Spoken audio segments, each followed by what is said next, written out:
아침에 일어나려는데 무릎이 뻣뻣해서 침대에서 일어나기가 힘드시죠. 계단 몇 계단만 내려가도 무릎에서 뚝뚝 소리가 나고 쪼그려 앉았다 일어날 때마다 아이고 소리가 절로 나오시나요? 혹시 지금 이 순간에도 무릎 때문에 하고 싶은 일들을 포기하고 계시진 않으신가요? 안녕하세요. 저는 35년간 정형외과 전문의로 일하다 은퇴한 박진수입니다. 현재 75세이고요. 은퇴 후에도 무료 건강 상담 봉사를 계속하고 있습니다. 제 환자 중 한 분이었던 이영애 할머니 덕분에 오늘 여러분께 말씀드릴 내용에 대해 깨달음을 얻었습니다. 78세의 영희 할머니는 무릎 인공관절 수술을 해야 할 정도로 심각한 상태였는데 단 6개월 만에 수술 없이도 계단을 성큼성큼 오르내리는 모습으로 저를 찾아오셨습니다. 그 비결은 놀랍게도 매일 먹는 6가지 천연식품이었습니다. 수십 년간 정형외과 의사로 일하면서도 몰랐던 관절 재생의 비밀이었죠. 오늘 이 영상을 끝까지 보시면 무릎 주사나 수술 없이도 관절 연골을 재생시키는 6가지 천연식품과 그 효과를 극대화하는 섭취법, 그리고 3개월 안에 무릎 통증을 80% 이상 줄이는 실전 식단까지 모두 알게 되실 겁니다. 지금 당장 따라하시면 계단 오르내리기가 두렵지 않아지고 손주들과 뛰어노는 시간이 다시 찾아올 것입니다. 이런 검증된 건강 정보를 계속 무료로 받아보시려면 지금 구독 버튼과 좋아요, 그리고 알림 설정까지 눌러주세요. 그럼 생활 속에서 바로 실천할 수 있는 건강 비법들을 가장 먼저 받아보실 수 있습니다. 자, 그럼 이제 본격적으로 영희 할머니가 6개월 만에 무릎 통증을 극복한 비밀을 공개하겠습니다. 하지만 그 전에 먼저 알아야 할 중요한 사실이 있습니다. 왜 50대 이후부터는 같은 나이라도 어떤 분은 무릎이 멀쩡한데 어떤 분은 극심한 통증으로 고생하게 될까요? 제가 35년간 수많은 환자를 진료하면서 발견한 놀라운 차이점이 있었습니다. 바로 무릎 관절 속 연골의 상태 차이였습니다. 건강한 분들의 연골은 두껍고 탄력이 있어서 충격을 잘 흡수하는 반면 통증을 호소하시는 분들의 연골은 마치 오래된 스펀지처럼 얇아지고 딱딱해져 있었습니다. 그런데 여기서 놀라운 사실을 발견했습니다. 연골이 손상되는 속도와 정도가 사람마다 천차만별이라는 것이었죠. 똑같이 70세인데도 어떤 분은 20대처럼 매끈한 연골을 가지고 있고 어떤 분은 50대부터 벌써 심각하게 닳아있는 경우를 수없이 봤습니다. 이 차이는 유전이나 운동량만의 문제가 아니었습니다. 가장 결정적인 요인은 바로 연골을 만드는 영양소를 얼마나 꾸준히 공급받느냐였습니다. 연골은 한번 손상되면 다시 자라기 어렵다고 알려져 있지만 이는 절반만 맞는 이야기입니다.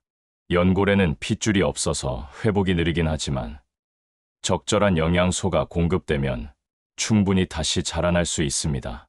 특히 무릎 안에 있는 기름 같은 액체를 통해 영향을 받는데 이 액체의 질이 연골 건강을 좌우합니다. 문제는 50대 이후부터 이 기름 같은 액체가 만들어지는 양이 급격히 줄어든다는 것입니다. 젊을 때는 하루에 한 작은 숟갈씩 새로운 액체가 만들어지지만 60대가 되면 그 절반 이하로 떨어집니다. 마치 마른 논에 물이 말라가는 것처럼 연골도 영양 공급이 끊어져 점점 메마르고 갈라지게 됩니다. 그럼 영희 씨는 어떻게 이 문제를 해결했을까요? 영희 씨를 처음 만났을 때 무릎 MRI 촬영 결과 연골 손상도가 4단계 중 3단계였습니다.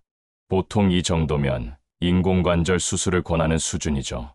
실제로 다른 병원에서는 수술을 받으라고 했다고 하시더군요. 하지만 영희 씨는 수술을 거부하셨습니다. 선생님, 제가 78세인데 수술하면 회복이 더 어려울 것 같아요. 다른 방법은 정말 없을까요? 라고 간절히 물어보셨죠. 그때 저는 영희 씨께 무릎 연골 회복에 도움이 되는 영양소들에 대해 설명드렸습니다. 특히 연골의 주요 성분들을 자연스럽게 섭취할 수 있는 방법들을 알려드렸죠. 영희 씨는 정말 열심히 실천하셨습니다. 매일 아침 제가 알려드린 6가지 자연식품을 빠뜨리지 않고 드셨고 3개월 후 다시 찾아오셨을 때는 표정부터 달라져 있었습니다. 선생님, 이제 계단 오르는 게 무섭지 않아요. 무릎에서 소리도 안 나고 아침에 일어날 때도 뻣뻣하지 않아요. 실제로 6개월 후 다시 찍은 MRI에서는 연골 두께가 눈에 띄게 회복되어 있었습니다. 그럼 이제 영희 씨가 실제로 먹었던 6가지 자연식품이 무엇인지 공개하겠습니다. 이 식품들은 모두 우리 주변에서 쉽게 구할 수 있고 특별한 요리법이 없어도 매일 식탁에 올릴 수 있는 것들입니다. 하지만 그 전에 꼭 말씀드리고 싶은 것이 있습니다. 많은 분들이 무릎에 좋다는 음식을 찾아서 한두 달 드시다가 효과가 없다며 포기하시는 경우를 자주 봅니다. 연골이 회복되는 데는 최소 3개월 이상의 시간이 필요합니다. 왜냐하면 연골은 우리 몸에서 가장 천천히 변하는 조직 중 하나이기 때문입니다. 마치 나무가 자라는 것처럼 서서히, 그러나 확실하게 변화가 일어납니다. 영희 씨도 처음 한 달은 별다른 변화를 느끼지 못했다고 하셨습니다. 하지만 포기하지 않고 꾸준히 드신 결과 2개월째부터 아침에 일어날 때 무릎이 덜 뻣뻣해지기 시작했고 3개월째에는 계단을 오를 때 무릎에서 나던 소리가 줄어들었다고 하셨죠. 자, 그럼 첫 번째 식품부터 소개하겠습니다. 첫 번째는 닭발입니다. 닭발 100g에는 무릎 연골을 만드는 주요 성분이 무려 19g이나 들어 있습니다. 이는 일반 닭고기보다 3배 이상 많은 양입니다. 닭발이 무릎에 좋은 이유는 닭발 자체가 연골 덩어리이기 때문입니다. 특히 닭발을 오래 끓이면 연골 성분이 국물로 우러나와 젤리처럼 굳어지는 것을 보신 적이 있으실 겁니다. 바로 그 끈적끈적한 성분이 우리 무릎 연골과 똑같은 성분입니다. 영희 씨는 일주일에 3번, 닭발 5, 6개씩을 무와 함께 푹 끓여서 드셨습니다.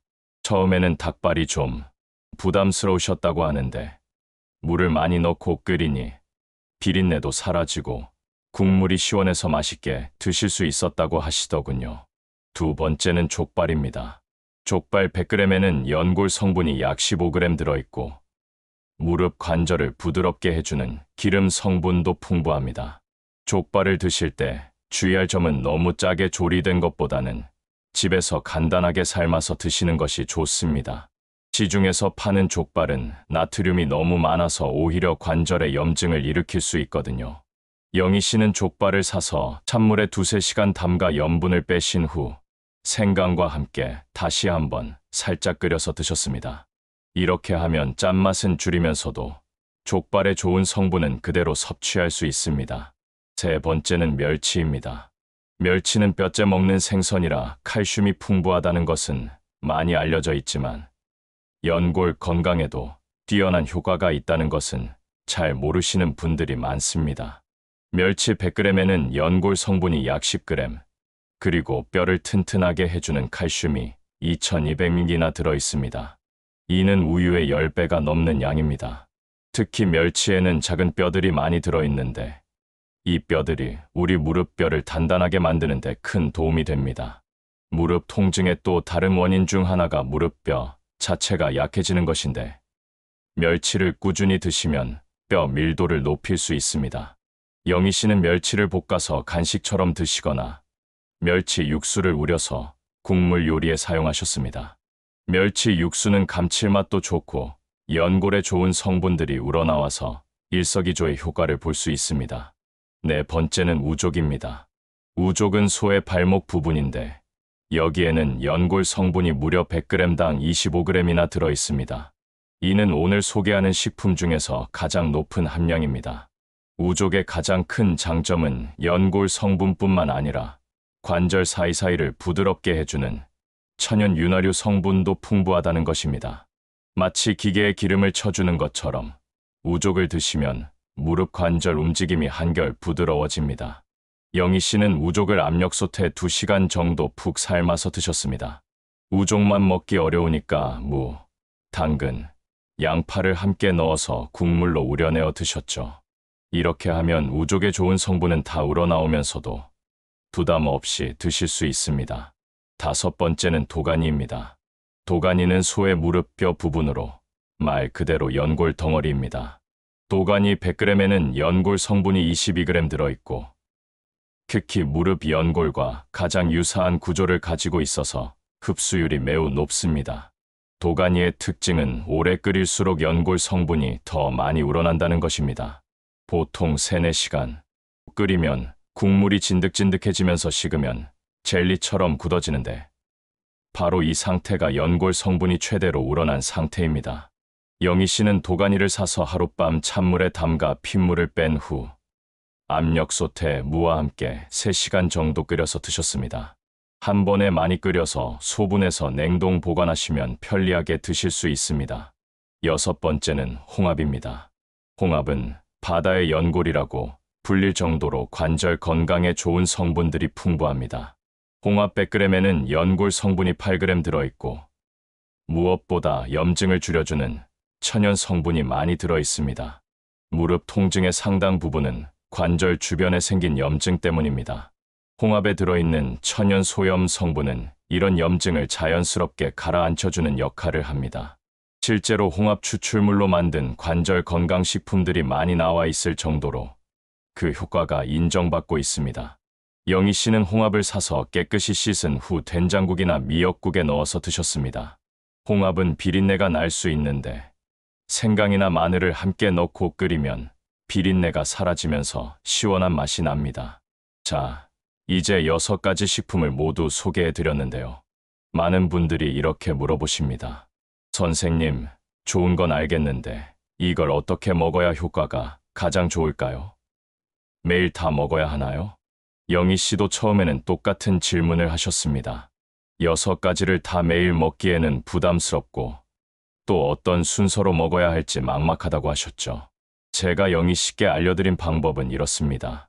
6가지를 한꺼번에 다 먹으려고 하지 마시고 일주일을 기준으로 돌아가면서 드시라고 했습니다.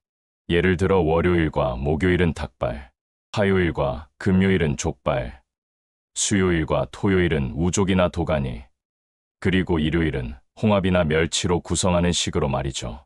이렇게 하면 일주일에 6가지 식품을 골고루 섭취할 수 있고 매일 부담스럽게 먹지 않아도 충분한 연골 성분을 공급받을 수 있습니다. 하지만 여기서 중요한 것은 단순히 이 식품들만 먹는다고 해서 무릎이 좋아지는 것은 아니라는 점입니다. 연골 성분들이 우리 몸에서 제대로 흡수되고 무릎까지 전달되려면 몇 가지 중요한 원칙을 지켜야 합니다. 첫 번째 원칙은 비타민C와 함께 드시는 것입니다. 연골의 주요 성분들이 우리 몸에서 제대로 만들어지려면 비타민C가 반드시 필요합니다. 마치 시멘트로 집을 지을 때 물이 필요한 것과 같은 이치입니다. 영희 씨는 닭발이나 족발을 드실 때 항상 김치나 깍두기를 함께 드셨습니다. 김치에는 비타민C가 풍부할 뿐만 아니라 발효 과정에서 생긴 유산균이 장 건강을 도와서 영양소 흡수율도 높여줍니다. 또 다른 방법은 식사 후에 귤이나 사과 같은 과일을 드시는 것입니다. 특히 겨울철 귤은 비타민C가 매우 풍부해서 연골 합성에 큰 도움이 됩니다. 두 번째 원칙은 충분한 수분 섭취입니다. 관절 안에 있는 기름 같은 액체의 주성분은 물입니다. 아무리 좋은 연골 성분을 먹어도 수분이 부족하면 관절이 마르고 뻣뻣해집니다. 영희 씨는 하루에 물을 최소 8잔 이상 드셨습니다. 특히 아침에 일어나서 미지근한 물 한 잔을 마시는 것으로 하루를 시작하셨죠. 밤새 몸에서 빠진 수분을 보충해주면 관절도 훨씬 부드러워집니다. 세 번째 원칙은 염분을 줄이는 것입니다. 짠 음식을 많이 드시면 몸이 붓고 이는 관절 주변에도 염증을 일으킬 수 있습니다. 특히 족발이나 우족 같은 식품들은 원래 염분이 높을 수 있으니 주의해야 합니다. 영희 씨는 족발을 사오시면 항상 찬물에 2-3시간 담가서 염분을 빼셨습니다. 그리고 직접 끓이실 때는 소금 대신 마늘, 생강, 양파 같은 자연 향신료로 맛을 내셨죠. 네 번째 원칙은 피해야 할 음식들을 아는 것입니다. 아무리 좋은 연골 음식을 먹어도 무릎에 해로운 음식을 함께 드시면 효과가 반감되거나 아예 없어질 수 있습니다. 가장 주의해야 할 음식은 튀긴 음식입니다. 치킨, 탕수육, 튀김류 등은 관절의 염증을 일으키는 성분들이 많이 들어 있습니다. 영희 씨도 원래 치킨을 좋아하셨는데 무릎 치료를 위해 6개월간 완전히 끊으셨다고 하더군요. 두 번째로 피해야 할 것은 단 음식입니다. 케이크, 도넛, 탄산음료 같은 설탕이 많이 든 음식들은 몸속의 염증을 증가시킵니다. 특히 인공 감미료가 들어간 가공식품들은 더욱 해롭습니다. 영희 씨는 단 것이 드시고 싶을 때는 대신 사과나 배 같은 자연 단맛이 나는 과일로 대체하셨습니다. 과일에는 비타민C도 풍부하니까 일석이조의 효과를 볼 수 있죠. 세 번째는 술입니다. 알코올은 연골을 만드는 과정을 방해하고 관절 주변의 염증을 악화시킵니다. 영희 씨는 원래 저녁에 소주 한두 잔 정도 드시는 분이셨는데 무릎 치료 기간 동안은 완전히 금주하셨습니다. 그런데 많은 분들이 이런 질문을 하십니다. 선생님, 그럼 이런 음식들을 평생 먹으면 안 되나요? 물론 그렇지는 않습니다. 무릎이 어느 정도 회복된 후에는 가끔씩은 드셔도 됩니다. 다만 치료 기간인 첫 3개월에서 6개월 동안은 확실하게 끊으시는 것이 좋습니다. 이제 음식 외에 무릎 회복을 도와주는 생활 습관들을 말씀드리겠습니다. 첫 번째는 적절한 운동입니다. 많은 분들이 무릎이 아프면 아예 움직이지 않으려고 하시는데 이는 오히려 무릎을 더 나쁘게 만듭니다. 관절은 적당히 움직여줘야 관절액이 잘 순환되고 연골에 영양이 공급됩니다. 영희 씨가 하신 운동은 매우 간단했습니다. 의자에 앉아서 다리를 쭉 펴는 운동을 하루에 20번씩 아침 저녁으로 2번 하셨습니다. 처음에는 다리가 완전히 펴지지 않았지만 한 달 후에는 쭉 펼 수 있게 되셨죠. 또 하나는 실내에서 제자리 걷기였습니다. TV를 보시면서 5분씩 하루에 3-4번 정도 제자리에서 걸음걸이 동작을 하셨습니다. 이렇게 하면 무릎에 큰 부담을 주지 않으면서도 관절을 적당히 움직여줄 수 있습니다. 두 번째는 무릎 보온입니다. 무릎이 차가우면 혈액순환이 나빠져서 연골에 영양 공급이 잘 안 됩니다. 영희 씨는 집에서 항상 무릎 담요를 덮고 계셨고 외출할 때도 무릎 보온대를 착용하셨습니다.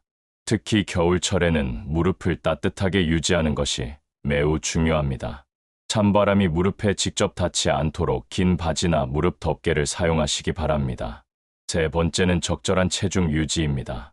몸무게가 1kg 늘어나면 무릎에는 3에서 4kg의 추가 부담이 갑니다. 영희 씨는 6개월 동안 3kg 정도 체중을 줄이셨는데 이것만으로도 무릎 부담이 상당히 줄어들었다고 하셨습니다. 그럼 이제 영희 씨의 완전한 회복 과정을 정리해서 말씀드리겠습니다. 1개월째. 아직 큰 변화는 느끼지 못했지만 아침에 일어날 때 무릎이 조금씩 덜 뻣뻣해지기 시작했습니다. 2개월째. 계단을 내려갈 때 무릎에서 나던 뚝뚝 소리가 현저히 줄어들었고 쪼그려 앉았다 일어날 때도 예전보다 훨씬 수월해졌습니다. 3개월째. 30분 정도 걸어도 무릎이 아프지 않게 되었고 계단을 오를 때도 난간을 잡지 않아도 될 정도로 좋아졌습니다. 6개월째. MRI를 다시 찍어보니 연골 두께가 눈에 띄게 회복되어 있었습니다. 담당 의사도 깜짝 놀랄 정도였죠. 현재 영희 씨는 78세임에도 불구하고 혼자서 시장도 가시고 손주들과 공원에서 산책도 하십니다. 가장 기뻐하시는 것은 다시 무릎 걱정 없이 마음껏 움직일 수 있게 되었다는 것이었습니다. 선생님 덕분에 제 인생이 다시 시작된 것 같아요. 이제 무릎 때문에 하고 싶은 일을 포기하지 않아도 되니까 얼마나 행복한지 몰라요. 영희 씨가 하신 이 말씀이 저에게는 그 어떤 의학상보다도 값진 보람이었습니다. 여러분도 영희 씨처럼 할 수 있습니다. 거창한 치료나 비싼 약이 아니라 매일 먹는 식단을 조금만 바꾸면 됩니다. 닭발, 족발, 멸치, 우족, 도가니, 홍합 이 6가지 자연식품을 일주일에 돌아가면서 드시고 비타민C가 풍부한 김치나 과일과 함께 드세요. 그리고 충분한 물을 마시고 염분은 줄이고 튀긴 음식과 단 음식, 술은 피하세요. 여기에 의자에 앉아서 다리 펴기 운동과 실내 제자리 걷기, 무릎 보온까지 더하면 3개월 후에는 분명히 변화를 느끼실 수 있을 것입니다. 하지만 무엇보다 중요한 것은 꾸준함입니다. 영희 씨도 6개월 동안 하루도 빠뜨리지 않고 실천하셨기 때문에 이런 놀라운 결과를 얻을 수 있었습니다. 오늘 이 영상이 도움이 되셨다면 구독 버튼을 꼭 눌러주세요. 그리고 좋아요와 알림 설정까지 해주시면 앞으로도 생활 속에서 바로 실천할 수 있는 건강 정보들을 가장 먼저 받아보실 수 있습니다. 여러분의 무릎 건강을 위한 더 많은 비법들을 계속해서 무료로 공유해드리겠습니다. 혹시 이런 상상을 해보신 적 있으신가요? 3개월 후 아침에 눈을 뜨자마자 가벼운 발걸음으로 부엌에 가서 하루를 시작하는 나. 계단을 오르며 무릎 소리를 걱정하지 않는 나. 손주가 같이 놀아요라고 말하면 주저없이 일어나서 함께 뛰어노는 나. 이 모든 변화는 결코 꿈이 아닙니다. 단지 오늘 한 끼의 식단에서 시작할 수 있습니다. 닭발 한 접시, 족발 몇 조각, 멸치 한 줌이 여러분의 앞으로의 10년, 20년을 건강하게 만드는 시작이 될 수 있습니다. 제가 은퇴 후에도 이렇게 건강 상담을 계속할 수 있는 이유는 특별한 치료나 비싼 약이 아니라 매일 먹는 음식을 현명하게 선택했기 때문입니다. 무릎은 나이를 핑계로 하지 않습니다. 언제든 필요한 영양을 채워주고 조금이라도 움직여주면 다시 건강해질 힘이 남아 있습니다. 하지만 시작을 늦출수록 회복 속도는 더뎌집니다. 그래서 오늘이 중요합니다. 거창하게 모든 걸 바꿀 필요 없습니다. 한 가지, 딱 한 가지만 오늘부터 바꿔보세요. 아침에 멸치 볶음을 한 접시 추가한다든지, 점심에 홍합국을 끓여 먹는다든지, 저녁에 닭발을 졸여본다든지, 3개월 후 거울 속에 비친 자신의 모습에서 활력을 발견하고 1년 후 손주들과 공원에서 뛰어노는 자신을 발견하게 될 것입니다. 그 순간 오늘의 이 선택이 얼마나 값진 것이었는지 알게 되실 겁니다. 여러분은 오늘 어떤 한 가지를 바꾸시겠습니까? 그 한 걸음이 평생 건강한 무릎으로 가는 길의 시작이 될 것입니다.